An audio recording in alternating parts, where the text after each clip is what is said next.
Yada yada yada, let's get comfy. Hello. Real therapy isn't found in an office. It's found in the focus of your breath. In the calm between heartbeats. Welcome to group therapy.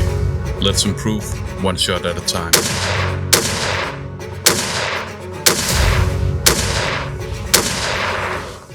Hi and welcome to group therapy. My name is Kim and I'll be your facilitator throughout this series of sessions. So let's pick up from the last session where I was sharing about how I was going to retire my rifle, and I've gotten the new rifle and I was purposefully not sharing what it was. It is a Tikka T3X Tac A1. It's a 20-inch barrel and chambered in 308 Winchester. Did I get those numbers right? Yeah, I hope so. In case you haven't figured it out by yet, I'm kind of a noob when it comes to guns and rifles and whatnot. So this is why I'm on my way now to go carpool to go to a range. So I figured I'll just stop in and make sure I got all the numbers correct. So first off, I'm gonna try and I'm going pretty much with factory settings here, starting off. The scope that is mounted on the Tikka now is the old scope from my old hunting rifle, which is a Meopta Meostar R1 RD.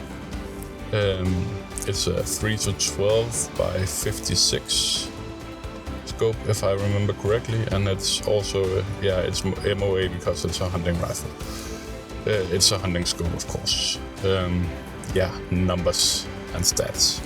So today I will be starting off with just I'm gonna shoot it in so that it's straight on and what it's called, and then I'll be trying to mount some support legs. What's it called? Bipods. And probably change the scope by then. I'm not sure. Anyways, the ammo I'll be using is this Sellier Bellot, which is probably the most used training ammo in Europe.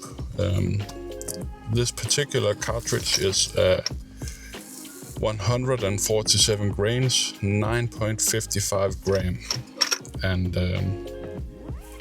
it's supposed to be kind of decent. And then, if time permits it, I've gotten my hand on some Geco Tac 308 Win FMJ, of course, 9.5 gram and 147 grains. So that will be exciting to see if there is a difference and how it acts. And all in all, I'm just itching to go out. I got my rifle on Monday and today is Friday, and my finger here has been itching the whole week. So I guess that's it for now. I'll check in later. Alright, so those were my first two shots with the new rifle, and what happened between those two shots and going on for the rest of the day was me being so damn excited that I forgot all about filming, and it didn't really matter because I was just enjoying myself so much with this new rifle. Of course that sucks for you because I was totally zoned into enjoying the new rifle and all of the experience, so I forgot to film a whole lot. I did film a bit, but not too much and not anything useful. Sorry for that, but hey, if you're following this you will know why, and that's totally cool. So as I mentioned, we were going to this place called Winchester Center, which is a pretty impressive place. It's the first time I've been there. It's a huge place.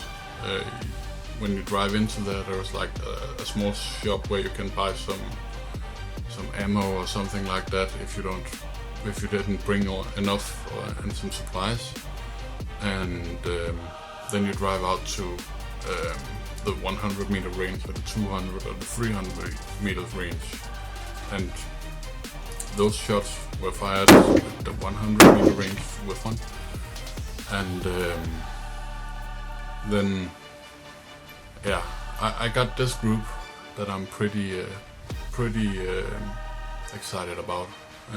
I think it's a tight grouping, especially for not really knowing what I was doing. And I can totally see that there is potential, and now I know that it won't be the tool that is the problem anymore. I'll be 100% sure that whenever I mess up in the future, it'll be me that is the problem, and me I can work on. So that is awesome. Also, we didn't zero in the Meopta scope all the way, because that wasn't the purpose.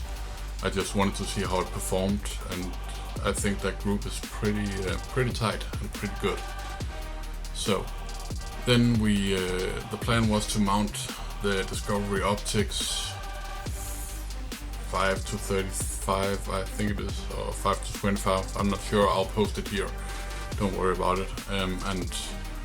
The rings, the scope rings, were too low profile to fit my rifle because I have the Picatinny rail going all the way out, and it would have destroyed the scope.